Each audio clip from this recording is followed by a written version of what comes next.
กี่ยวข้าวแต่พืชลายเนาะมันพืชลายอะไรพืชลายอย่างนี้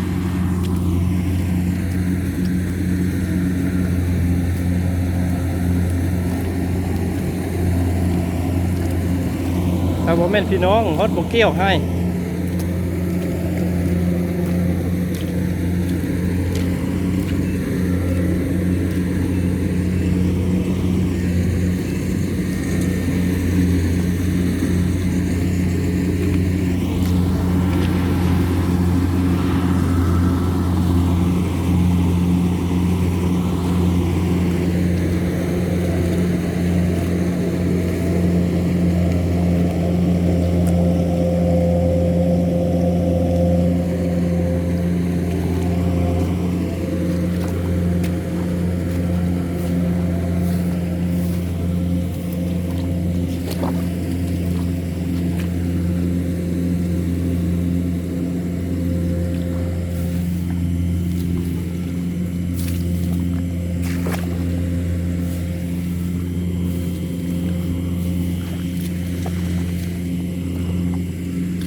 เริ่มหับเลยเนาะ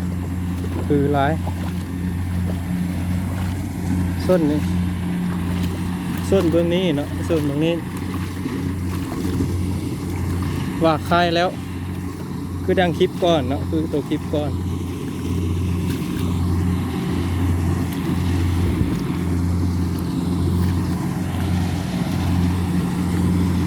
จนต้องแค้นเนาะจนลดแค้น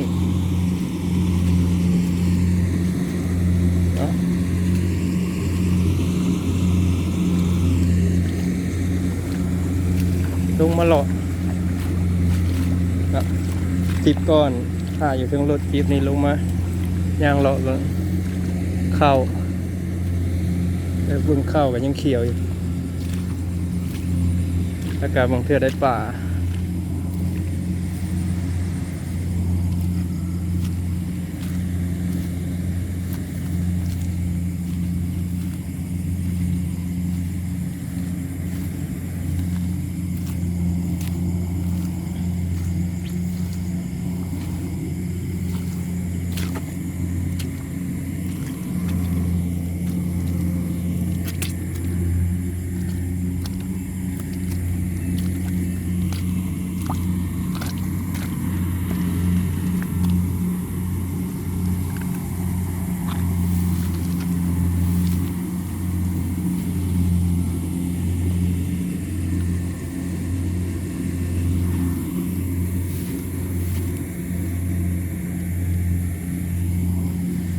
อันนี้สิพามาจับกบนะเห็นแล้วตัวนึงกบตัวใหญ่เนาะอยู่ในป่าข้าวนี่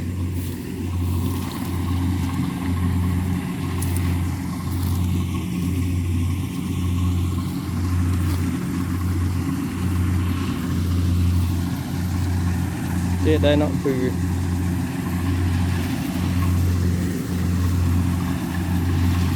ปุ๋ยสั้นดี